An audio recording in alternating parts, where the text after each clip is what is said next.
Racing Carnival reaches its peak with the penultimate week. And Group 1 success for Gay Waterhouse in Melbourne.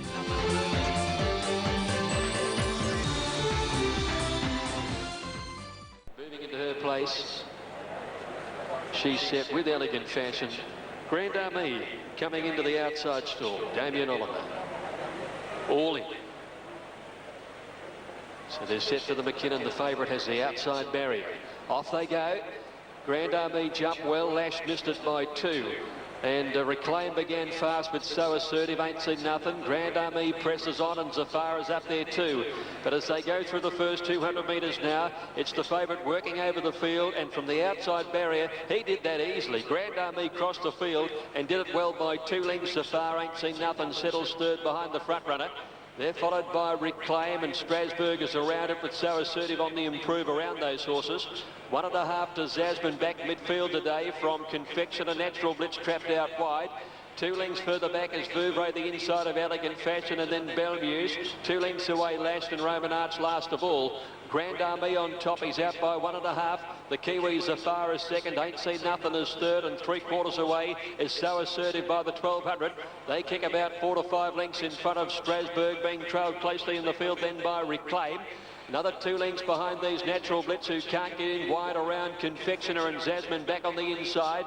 2 behind these then Elegant Fashion, 3 deep, but does have a little cover there from Belmuse and Vouvray. She's well back on the inside.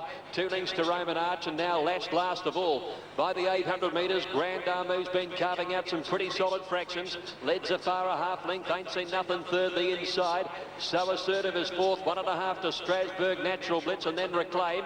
He's being followed by Elegant Fashion and Confectioner as they swing the corner. Vouvray still a long way back. Grand Army around the turn, led by 2 lengths. Zafara under the whip and Ain't Seen Nothing under pressure. Then So Assertive, a break further back. Zasmine, Strasbourg, Confectioner pulled out, but Grand Army's away. Past the 300, he's opened up by 5 lengths now. Running on down the outside is Confectioner into second placing from So Assertive. Then came Vouvray, but Grand Army is well clear. He's going to donkey lick them. In the last 100 metres, he just strolls down, and Grand Army scores by 4 lengths Confectioner. Vouvray got up for third, Elegant Fashion fourth, So Assertive fifth.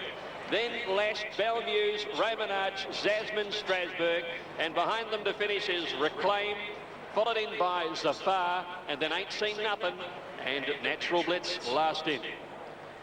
That just showed you how far above them he was today. 1 Grand Army, straight to the lead. The outside barrier, that meant nothing. That was negated in the 100 metres, and from there on in, it was a good old catch me if you can. 1, 9 and 14. Grand Army grabbing the lead early on and holding on to an all-the-way win. Owner Alan Bell full of praise for Grand Army's ability to back up. Alan Bell is the owner of Grand Army. Just watching the replay, Damien had a good couple of looks. He had plenty of time the last 100-odd metres. He had a bit on them, Andrew, on paper, and that's the way it turned out on the day. Yeah. Cox Plate, back up 7 days. Go wasn't at all concerned. Dictated terms. He's the best backup horse around. Look at his backup form, 7 days. He's just, he goes better. Yep. Yeah. But in your wildest dreams, you wouldn't have imagined Grand Army would win by that margin, would you? I was hopeful he'd put a gap in them, and he sure did. Grand Army giving Gay Waterhouse a well-deserved Group 1 win in Melbourne, winning by 4 lengths from Confectioner, with Vouvray making up the minor placings. Coming up next, the Salinger Stakes. Still with Derby Day at Flemington, and on to the running of the Salinger Stakes over 1,200 metres. Previous winners include Easy Rockin', Suderka and Rubitano. So the big Group 1 sprint of the spring up the straight, they're all in set to go. Light flashing. Ready, off they go. Recapitalised jump well with takeover target Lalando down to the inside, and Legally Bay got away quickly. They look like they're all going flat side rail here.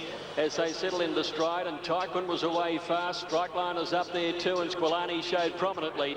By the 1,000 metres they race now, and Lolando 3 away from the rail would have the lead, I'd say, ahead of Recapitalise and Take Over Target just in behind the front runner.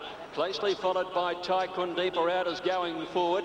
Then Strike Line just behind them, followed further back by Recurring and Legally Bay, tucked away to the inside with Squilani. Further back as the Consul Scaredy Cat is wider on the track, and they're followed then by Goldwell's well back in company with Dilly Dally. Then Pat Pong and Face Value, St Basil and Blessum is last of all by the 400, and Lolando by 2 lengths to Take Over Target.